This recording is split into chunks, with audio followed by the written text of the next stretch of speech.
Hey friends, welcome to SmokeTest Demo1. So what is this demo today about? So let me quickly describe the today's demonstration.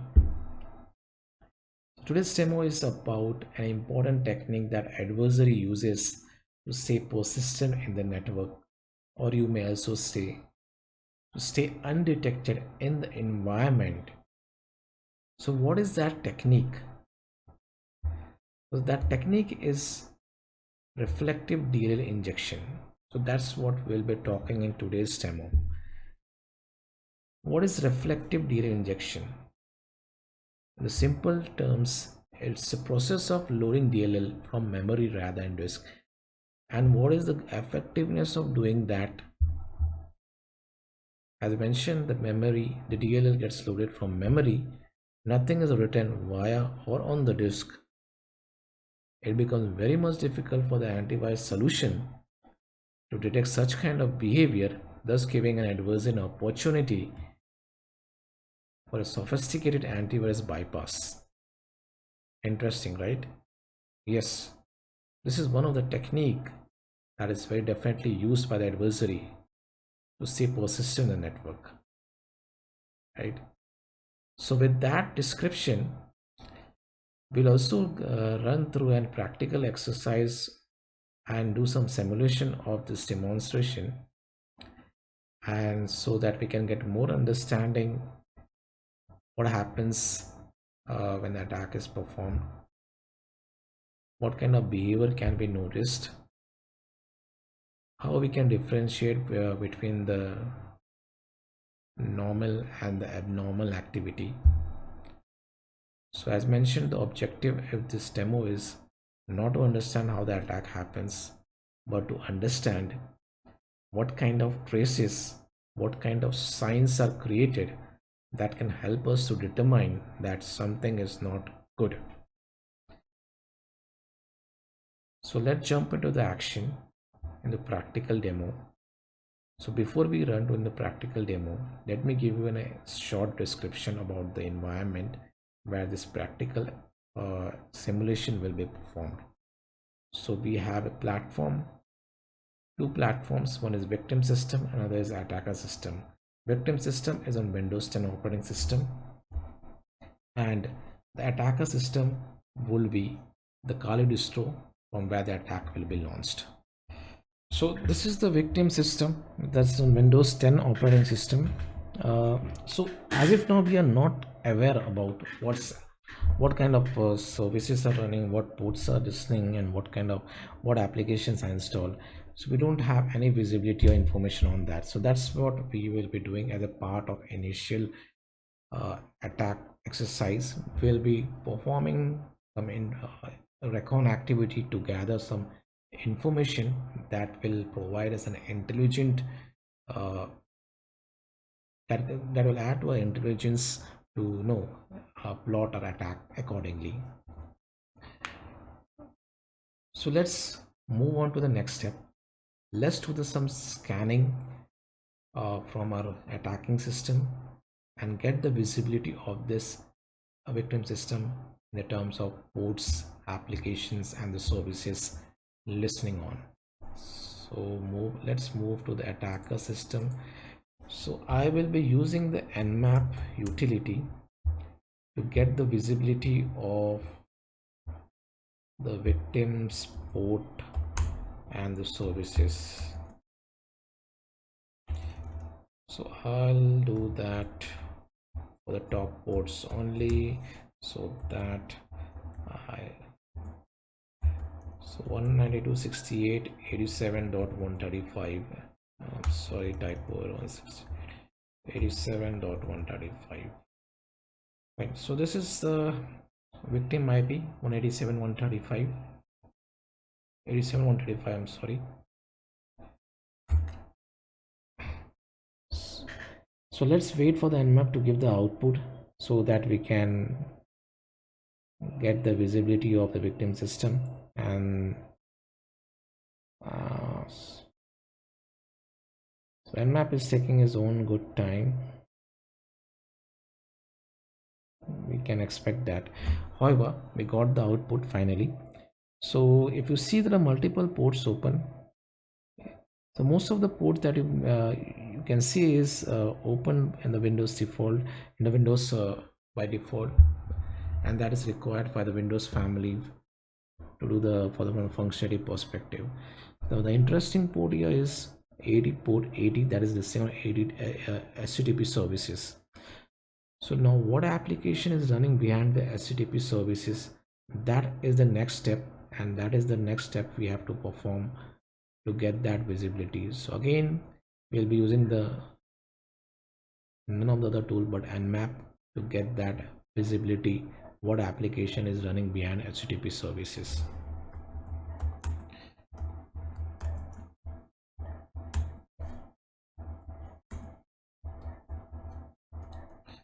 .135 is my victim system. Expecting the nmap to give the output much faster than the earlier one. Let's see.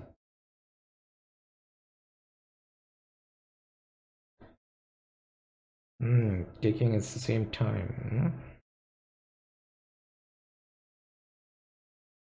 So once we okay, so we have got, so what nmap is saying, the application behind the port 80 is bad blue application, right? So we also have the one version also available for the bad blue, that is 2.7. Now with that information, the next step will be to understand what is the vulnerability associated with this application.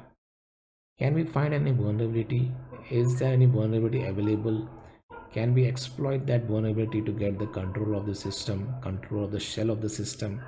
So let's look for that. So I'll use the search exploit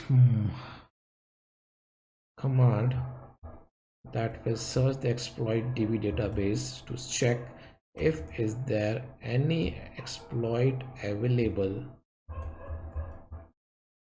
for the bad blue. Oh, awesome. We have multiple vulnerabilities for different versions of same application, right? So that's an interesting news, right? That's a good news. So we have an opportunity to exploit this vulnerability application through the available vulnerability associated with that and see how we can get the control of the system. Let's move on to the next step.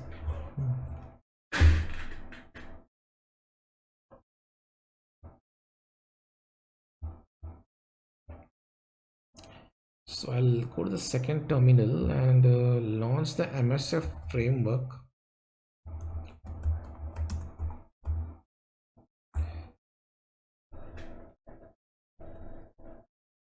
So we can expect MSF console take a bit time. The reason because it definitely loads a lot of modules no and libraries when it's the console is started, but we can expect much better, comparatively faster than the normal mode because we are running the MSF in the quiet mode. So let's wait for the interface to come so we can go ahead with the okay. So all right, we have received the interface. Now we'll define the payloads for this bad blue application and now exploit the vulnerability. So let's go ahead.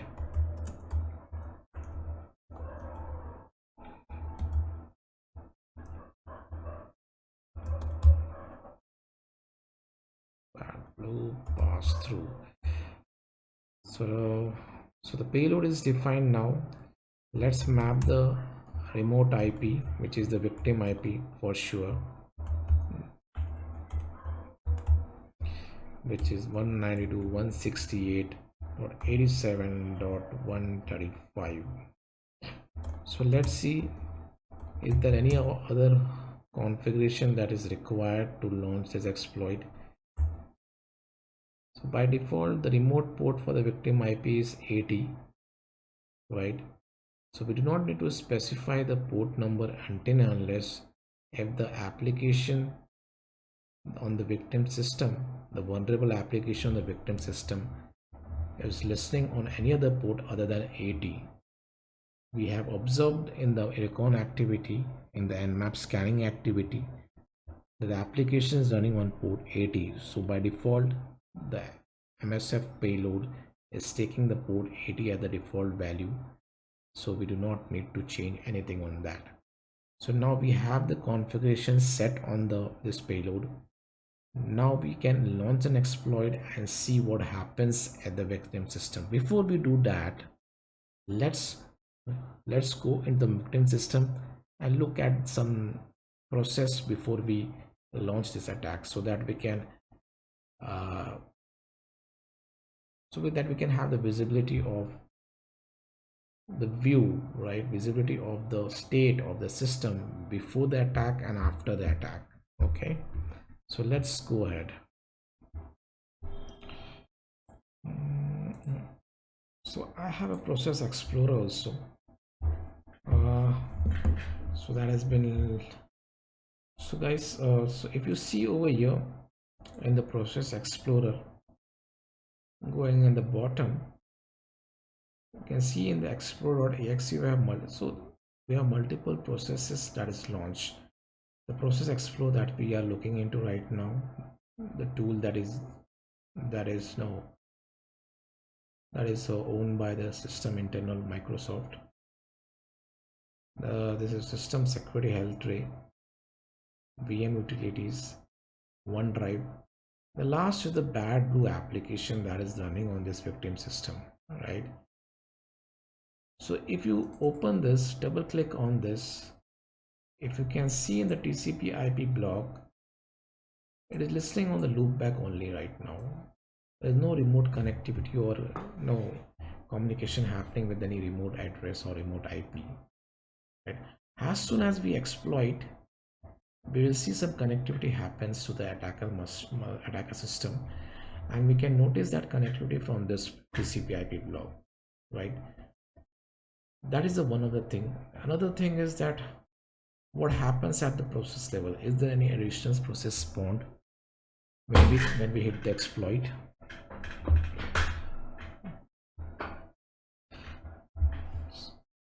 So yeah, so that's the one of the thing we have to look at. So let's launch the exploit and see the behavior. So guys, fine. So clearly see, so if you can see the current process, right, you can just take a quick look on the current process right now before the attack, right? So as soon as we launch the exploit that we have configured right now, we can see the behavior changes or the process level changes to get to understand what's happening as soon as we hit the exploit.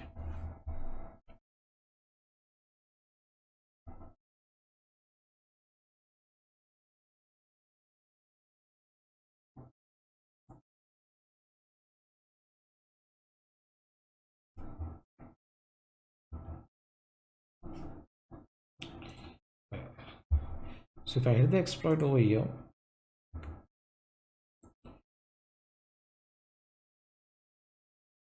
you notice this one and this one, bad blue and warfault.exe, right? So there are two processes that is launched quickly and gets disappeared quickly, right? So what was that? A sub process launched in the bad blue.exe and the warfault.exe. What is warfault.exe?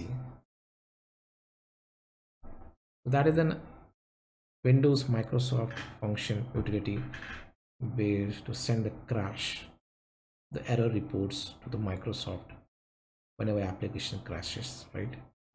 That is the one of the thing what we observed. The interesting thing it was that it quickly launched and quickly got disappeared, isn't it?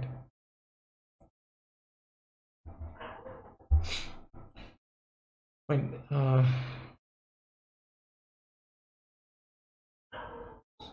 And the one thing, Metropolis session we have received over here.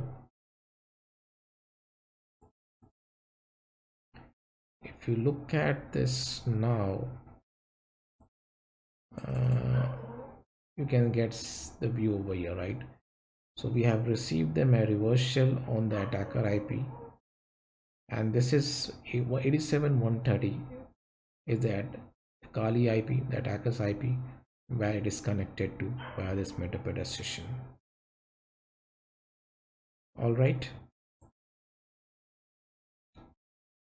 So now we have the shell on the system, right? Which is very interesting thing. Now let's understand.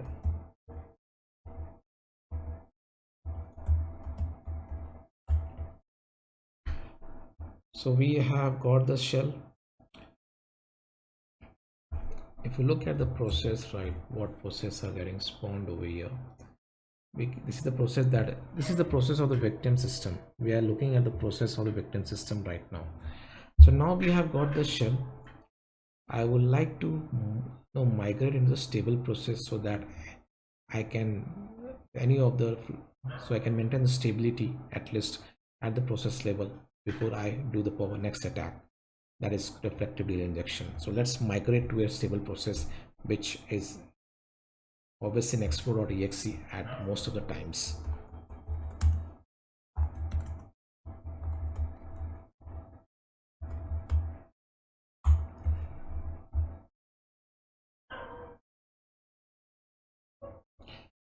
So we have migrated to stable process. Okay, so now next step is to launch the second payload that is related to the DLL injection, the core concept of this demonstration,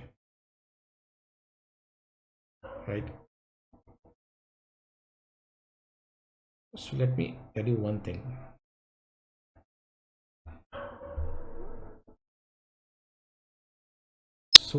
So one thing we have to notice over here, the process that is launched over here, just give me a time. There's some, my mouse is not working properly. Give me a moment. I think I need it.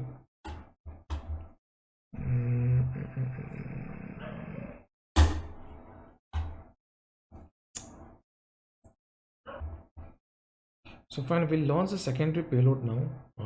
So we'll go into the background mode. We'll just move out of this metadata shell.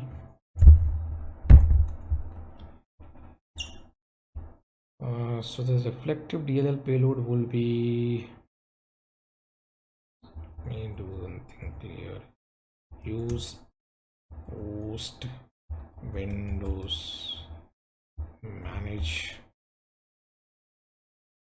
reflective. Fine. So let me set the path with the sample DLL I have in my local system folder. So this is the reflective 64 that is applicable for the victim system.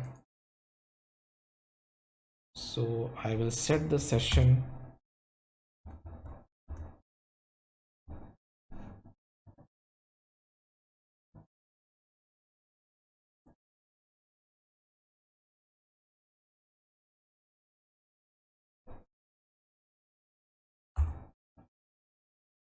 So I've set the part. Now to set the session. The session will be the same session which we had metadata session 1. That was the session we had exploited the bad blue vulnerability and got the shell on the system. So we want to use the same session for this reflective DLL. Fine. So we have set all the configuration. Now we have to hit the exploit and see what's happens next, right? So as soon as I hit the exploit, a notepad process will be spawned, right? And we can and once that is spawned, we'll try to figure out how that process is not normal, not usual as it should be.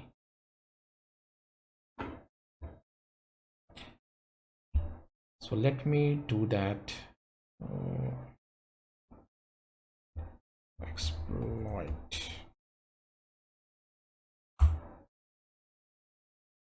So as soon as I hit, you can see that there's a pop-up coming from the Windows operating system that a DLL has been injected and at the DLL main function, and you get a pop-up on that, right?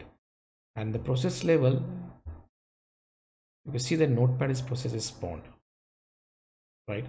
So let's unpack this process and understand what's what's the suspicious as a uh, as in this process, right?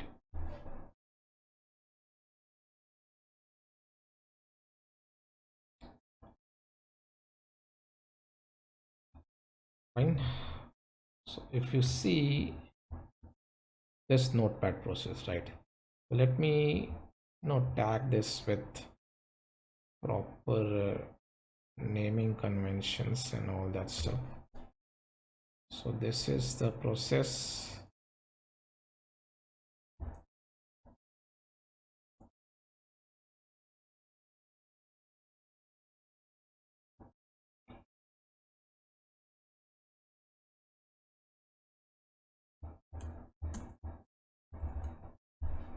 Okay, so this is the process. This is a notepad process launched via DLL, the reflective DLL injection that we have performed from the attacker system on victim operating system, right? So this is how it looks. So if you go to the image path, right?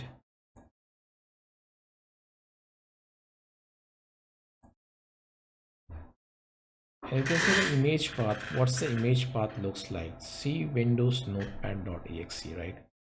Doesn't it smells like suspicious? Do you feel that is a normal path? It should be not at all, right? Let's look by an example, right? So let's open a notepad process through a GUI mode and see what is the image path in that. So we have opened the notepad process through GUI mode. This is the GUI mode.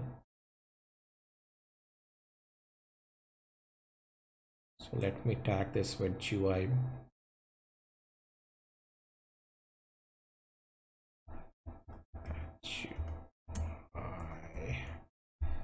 Okay. So if you see,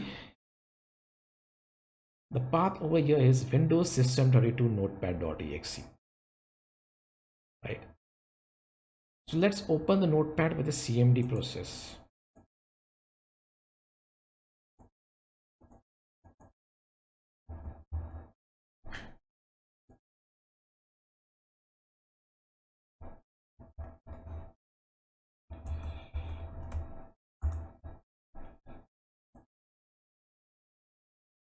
So if you see, this is the third process. We have total three processes. One, two, this is one, two, and the third process. Total, we have three processes launched. One is launched via the reflective delay injection attack. One is launched from the victim operating system through GUI mode, and the other is launched. The third one is launched from the CMD process on the victim operating system, right? So with that, so this is straight is this.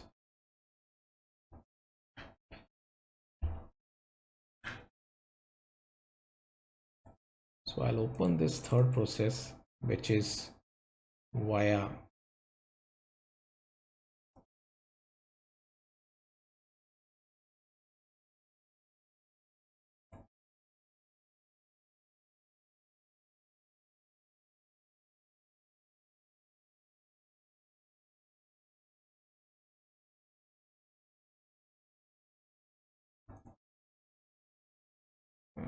submit.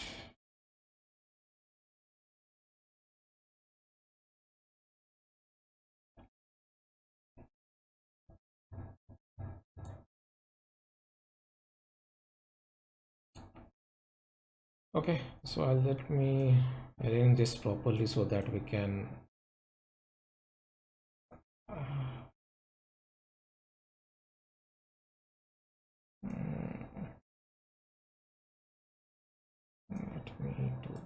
once again. Okay, fine. So we have the three process now, right? This is the first one, this is the second one, and this is the third one, right?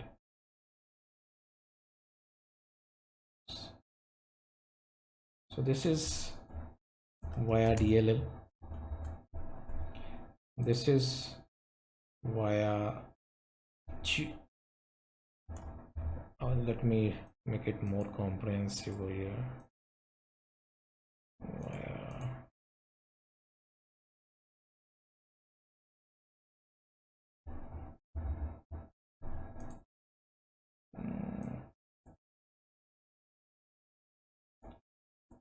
via GUI, right? And the third one via CMD.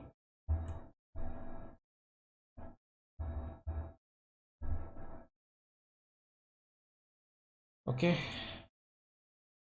so you can see the difference clearly. You can see the difference over here, right? This one, see this path, and see this path, image path, and the third one.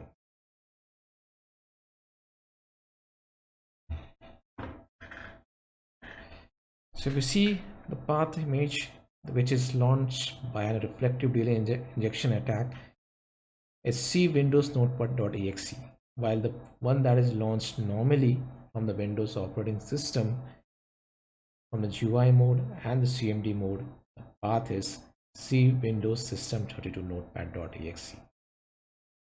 That clearly says that the one that is launched from the DLL, which is the path Windows Notepad.exe, is a malicious. This is one of the sign of suspiciousness, right? That is not from the System32. So that is one of the things that we have observed to understand what happens in such kind of techniques are used to for the attacks, and how we can differentiate from the normal process.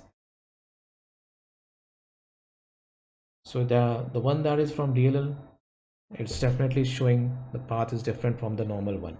That's something malicious. This is something bad, right? That's what the understanding is over here. So that's what we have understood, we have learned from this session, is that the process that was launched from the deflective DLL injection, the notepad process, which was a vulnerable activity, that was not showing the right image path of the notepad process, and the one that was launched through the CMD and the GUI mode from the local Windows operating system, the path was Windows System32 Notepad.exe. And that's the one of the thing that that's the interesting IOC, I will say, to identify such kind of no such kind of deviations in the process spawning or process image path.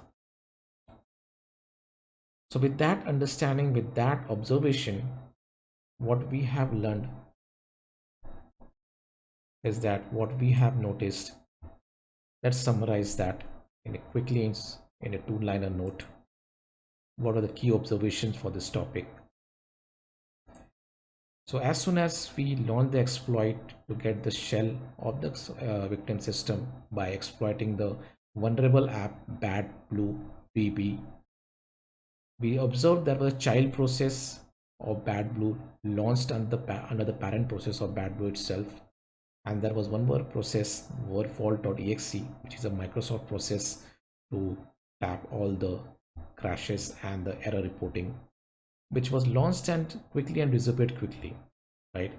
The second observation was during the reflective DLL injection that was done through the second payload that spawned a notepad process, and the image path of that notepad process was not from System32. So that was the interesting thing to notice over in this session with respect to reflective DLL injection. So I hope you enjoyed this session and it was uh, beneficial in some form. So if you like this session, I will request you guys to please hit a like and stay and subscribe this channel to stay tuned for the more such session. Thank you very much.